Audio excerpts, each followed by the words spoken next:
Time machine वाली चुड़ैल। बेलनपुर गांव में इंद्र कुमार नाम का वैज्ञानिक रहता था। उसने पूरा अपना जीवन खोज और आविष्कार में बिताया। जब उसे मालूम पड़ा कि उसका जीवन अब ज्यादा दिन का नहीं है, तो उसने अपने पोते को बुलाया। अरे इंद्र, लगता है अब मैं ज्यादा दिन नहीं जीऊंगा। आप आए दिन इतनी सीरियसली बात क्यों करते हैं दादाजी? मेरी बात ध्यान से सुन। एक ऐसा राज है जो आज तक सबसे छुपा हुआ है। क्या मैं आपका गोद लिया हुआ पोता हूँ दादाजी? अरे नहीं नालायक, मेरा एक ऐसा आविष्कार है जो सबके सामने आ जाए तो तहलका मचा दे। तो आपने अभी तक तहलका मचाया क्यों नहीं दादाजी? हे भगवान, ये तेरी हंसी ठिठोली तो मुझे मरने नहीं देगी। चुप हो जा और मेरी बात सुन। मैं वो आविष्कार किसी बड़े आदमी को बेचना चाहता था। अब तू ही संभाल और जैसा ठीक लगता है कर। पर ऐसा क्या है दादाजी? और आप कहीं नहीं जा रहे हैं? हाँ, मैंने समय में यात्रा करने वाली एक टाइम मशीन बनाई है जिसमें बैठकर कोई भी इंसान भविष्य काल और भूतकाल में जा सकता है। लेकिन एक बात याद रखना, उस टाइम मशीन का इस्तेमाल हमेशा अच्छे कार्यों के लिए करना। ये आप क्या कह रहे दादाजी? कोई फिल्म की स्टोरी सुना रहे हैं क्या? ये ले तहखाने की चाबी और ये मशीन की चाबी। इसे 3 बार आगे पीछे करने से मशीन चालू हो जाएगी। आप क्या बात कर रहे हैं दादाजी? नरेंद्र तुरंत वहां से भाग जाता है और अपने सबसे भरोसेमंद दोस्त बिल्लू को बुला कर लाता है। उसे लेकर तहखाने में जाता है। दोनों दोस्त सामने खड़ी मशीन को देखकर दंग रह जाते हैं। नरेंद्र वापस दादाजी के कमरे की तरफ भागता है।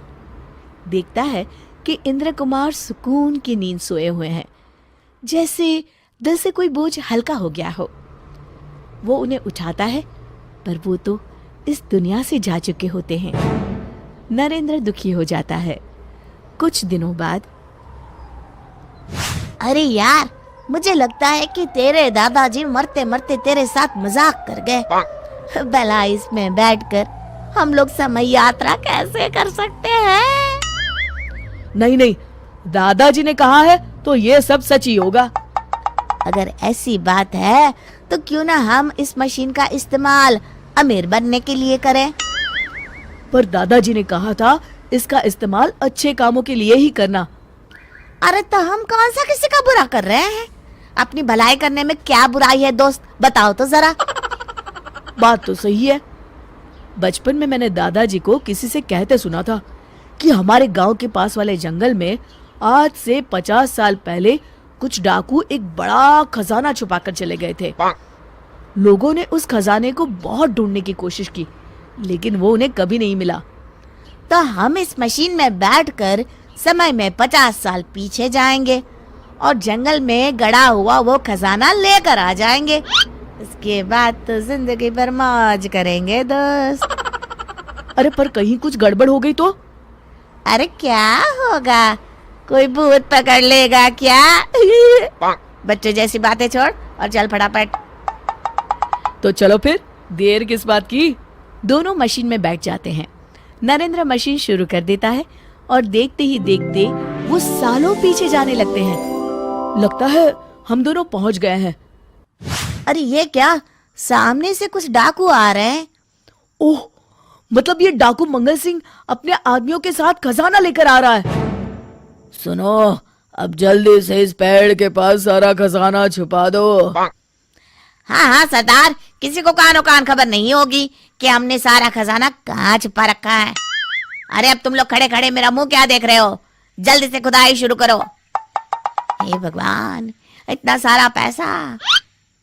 हे भगवान, इतना सारा पैसा और सोना! बिल्लू का मुंह खुला रह जाता है। अरे मुंह बंद कर ले, मुंह में मच्छर ना चला जाए। और कहीं गलती से आवाज निकल गई ना तो ये मंगल सिंह हम दोनों को ही मच्छर की तरह मसल देगा। हाँ। डाकू जमीन में खजाने से भरा बक्सा गाड़ देते हैं। हमारा काम हो गया है, अब यहाँ से चलते हैं। चलो फटाफट खजाना लेकर यहाँ से पहली फुर्सत में रवाना होते हैं। हाँ चलो। दोनों खुदाई करके बक्सा बाहर निकाल लेते हैं। अरे भाई, ये बक्सा तो बहुत भारी है, लगता है हमारी आने वाली कई पीढ़ी बैठ कर खाएगी। तभी नरेंद्र कुछ सोचता है और घबरा जाता है।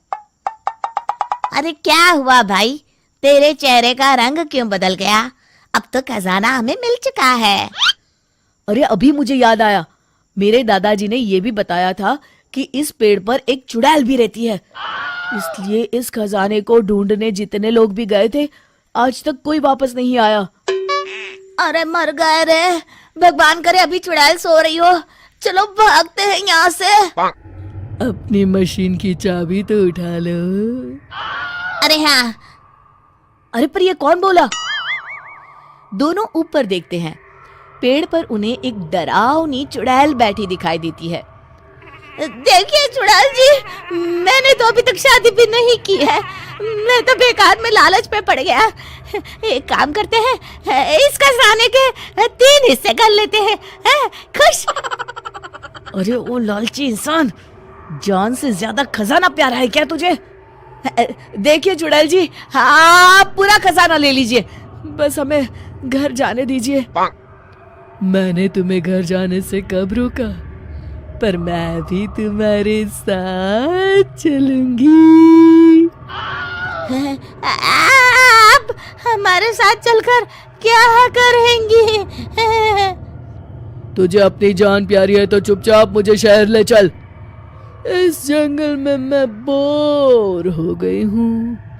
मैं भी देखना चाहती हूँ कि 50 साल के बाद की दुनिया कैसी है। आप तो काफी शौकीन चुड़ैल मालूम होती है, पर क्या है ना, इस मशीन में सिर्फ 2 ही लोग बैठ सकते हैं। तो तुम मशीन चलाओ, मैं बैठती हूँ और इस बिल्लू को यहीं शेर और भालू के डिनर के लिए छोड़ जाते हैं। मैंने किसी का क्या बिगाड़ा है, थोड़ा एडजस्ट करके तीनों बैठ जाते हैं। आधी रास्ते पहुंचने के बाद मुझे तो बड़ी जोरों की भूख लगी है, किसे मार कर खाऊं? नरेंद्र और बिल्लू पसीना पसीना हो जाते हैं। क्या ये दोनों वापस घर पहुंच पाएंगे या ये चुड़ैल किसी को मार के अपनी भूख मिटाएगी? ये जानेंगे इस कहानी के अगले भाग में।